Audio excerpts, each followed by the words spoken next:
Langgar Merdeka. Langgar Merdeka yang ada di Jalan Dr. Rajiman, Kampung Batik Laweyan, Solo ini berdiri pada tanggal 7 bulan 7 1877. Semula Langgar Merdeka ini banyak mengalami gangguan-gangguan dari kaum kolonialis Belanda ataupun Jepang, yang mereka tidak menghendaki adanya Langgar Merdeka, sehingga ketika Langgar Merdeka yang semula ini milik orang keturunan Cina, yang saat itu pada lantai dasarnya dipakai untuk jualan candu atau yang saat ini dikenal sebagai mungkin sejenis dengan narkoba. Nah, begitu dibeli oleh saudagar batik yang ada di Kampung Batik Laweyan, Haji Imam Masyhadi, pada tanggal 26 Februari 1946.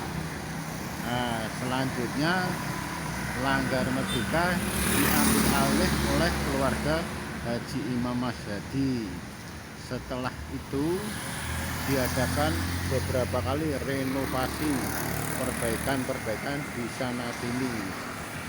Hanya saja keberadaan Langgar Merdeka ini tetap masih belum berkenan dari mereka kaum penjajah kolonialis Belanda ataupun Jepang, sehingga harus mengalami beberapa pergantian nama. Yang semula Langgar Merdeka untuk keamanan dan kenyamanan serta keselamatan langgar atau musola Langgar Merdeka ini diganti bernama Langgar Al-Ikhlas. Itu semua demi untuk menghindari ketidaksenangan, kebencian kaum kolonialis Belanda dan Jepang, sehingga beberapa kali Langgar Merdeka ini banyak mengalami tindakan-tindakan yang tidak baik dari kaum penjajah. Beberapa kali dibom, hanya saja bom itu tidak bisa mengenai sasaran atau selalu lepas dari keberadaan Langgar Merdeka, sehingga tidak sedikit pun Langgar Merdeka mengalami kerusakan. Sampai saat ini keberadaan musola atau Langgar Merdeka yang sudah ratusan tahun lalu masih tetap utuh bangunannya, baik itu dari yang berupa bangunan tembok maupun kayu-kayunya, semuanya masih utuh. Bahkan atapnya yang terbuat dari kayu pun masih utuh semua ratusan tahun yang lalu.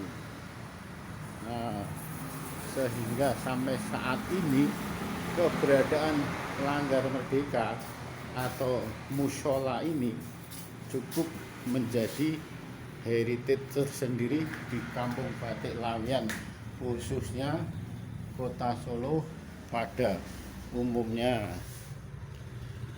Semuanya masih utuh, baik temboknya maupun kayu-kayu jatinya, semuanya masih utuh, baik itu kayu berupa jendela ataupun pintu. Ketebalan temboknya yang 50 cm saja juga masuk utuh semua, sama sekali tidak ada yang berubah, hanya karpet alas dasarnya saja yang dulu dipakai tikar pandan, sekarang dipakai karpet merah. Kesemuanya masih asli dan utuh. Bahkan kentongan sebagai pertanda untuk dimulainya mengumandangkan azan itu juga masih utuh.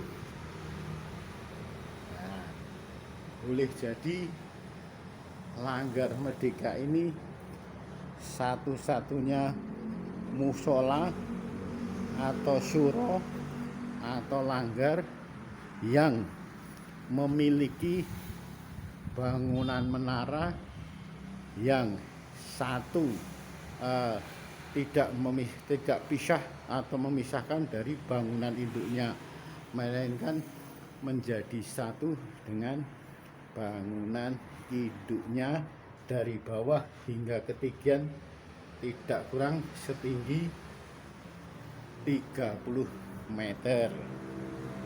Ini semuanya masih utuh, termasuk atapnya yang terbuat dari seng atau hal zaman peninggalan Belanda. Sampai saat ini belum pernah diganti dengan seng ataupun aluminium zaman sekarang ini. Termasuk rana pemisah antara jamaah putra dan putri, ini semua kayu jatinya masih utuh, tidak ada yang rusak sama sekali.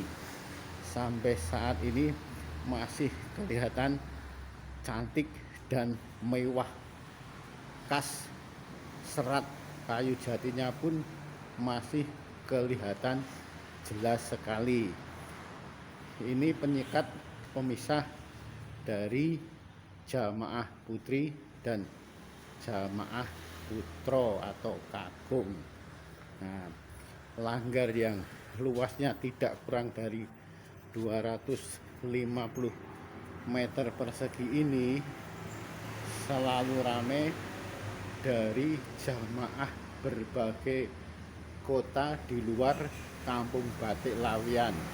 Setidaknya kota Solo pada umumnya senantiasa sering menyempatkan diri untuk mengenang kebesaran heritage sejarah berupa musola atau suro atau yang dikenal dengan Langgar Merdeka, yang merupakan heritage tersendiri dan kebanggaan tersendiri bagi mereka warga Kampung Batik Lawian.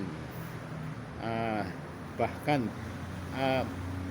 pada saat itu sekitar tahun 1950, keberadaan dan kegunaan Langgar Merdeka ini diresmikan langsung oleh Menteri Sosial yang pertama kali di Indonesia, yaitu Bapak Mulyadi Joyo Martono sekitar tahun 1950. Demikian JNS TV melaporkan dari Kampung Batik Lawian yang mempunyai kebanggaan musola suro atau Langgar Merdeka.